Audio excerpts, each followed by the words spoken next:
Hello everyone, and in this lecture we are going to talk about multiplication of two or more matrices.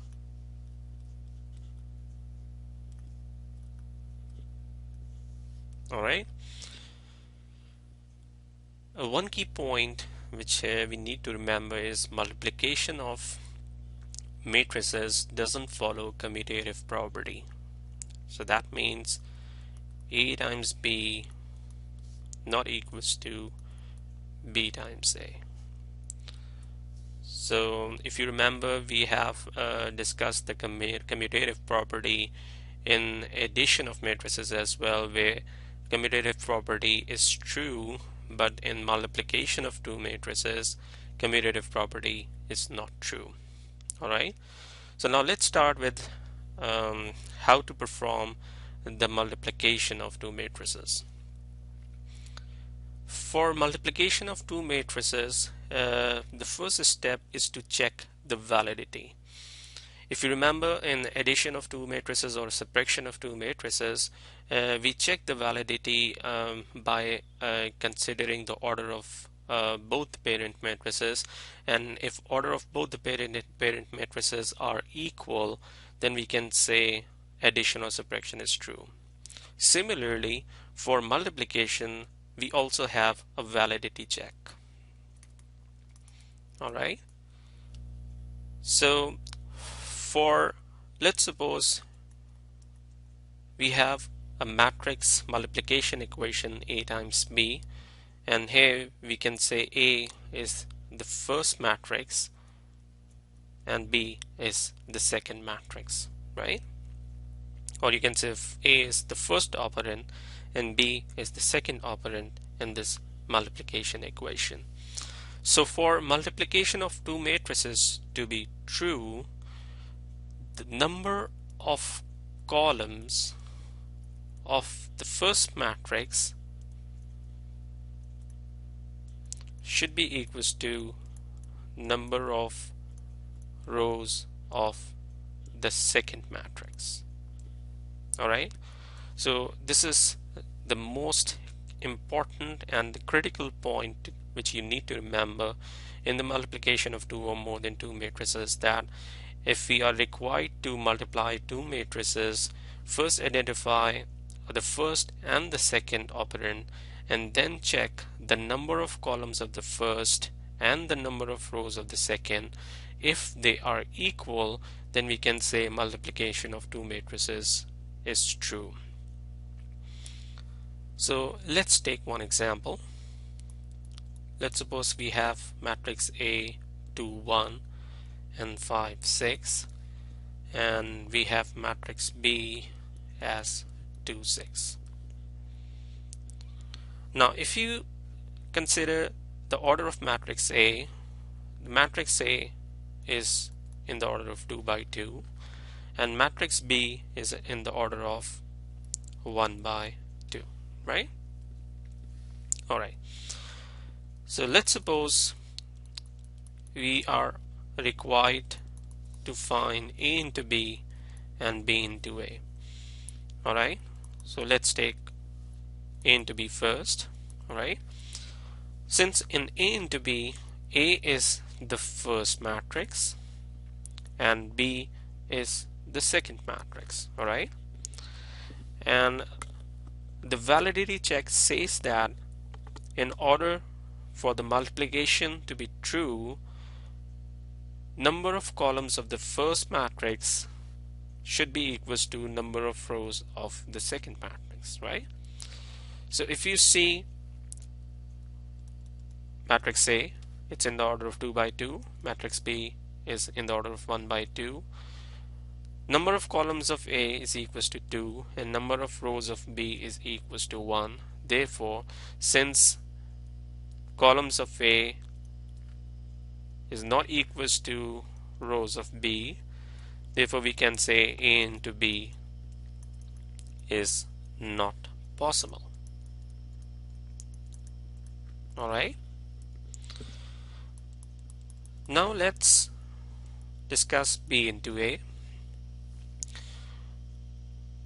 In B into A, B is the first operand, right, or first matrix, and A is the second matrix, right? B is in the order of 1 by 2, A is in the order of 2 by 2, and validity check says that number of columns of the first matrix should be equals to number of rows of the second matrix, right? So here number of columns of B is equals to 2, number of rows of A is equals to 2, therefore we can say that B into A is true, right? Okay, now after checking the validity, now it's time to perform the actual multiplication, and we are considering B into A. For multiplication to be true, now question is how to execute the multiplication. If you remember, in addition or subtraction, we need to add or subtract the corresponding entries of the parent matrices in order to execute the subtraction or addition. In multiplication, we have a very specific procedure, alright, and that procedure is every row of the first matrix. You need to basically write it down because it's very critical and very important. Every row of the first matrix, alright, interacts with every column of the second matrix. I'm repeating it. If we are interested in finding B into A, B is the first matrix, A is the second matrix. In order to execute the multiplication of B into A, we can say that every row of the first matrix interacts with every column of matrix A for multiplication, right? And another important aspect is while multiplying every row of the first matrix with every column of the second matrix, we need to multiply the corresponding elements of the rows of the first matrix with the corresponding elements of the columns of the second matrix. Well, let me explain it with one example. So we have matrix B 2 6 and matrix A as 2 1 5 6, right? And we are required to find B into A, right? Now multiplication rules says that we need to multiply every row of the first matrix with every column of the second matrix, and while multiplying every row of the first matrix with every column of the second matrix, we need to multiply the corresponding entries, that is first element of the first row of the first matrix multiplied with first element of the first column of the second matrix. Now if you see this 2 is the first element of the first row, right? 2 is basically the first element of the first row of the first matrix, and this 2 is the first member of the first column of the second matrix, right? So this 2 6 interact with 2 5 in a way that 2 multiplied with 2 and 6 multiplied with 5, and we need to add them together. Alright, now this first row also interact with the second column of the second matrix, in a way that first multiplied with first and second multiplied with second, and we need to add them together. Now question is why I wrote this 2 into 1 plus 6 by 6 in the second column of this resultant. The key is very simple. Key is we are multiplying the first row with the second column. So the address basically derived from the interaction. So this particular 2 by 1 plus 6 by 6 should have an address of 1 by 2. Alright, and if you see this 2 by 2 plus 6 by 2, since this is the resultant of the interaction of the first row of the first matrix with the first column of the second matrix, that's why its order should be 1 by 1. So finally we will get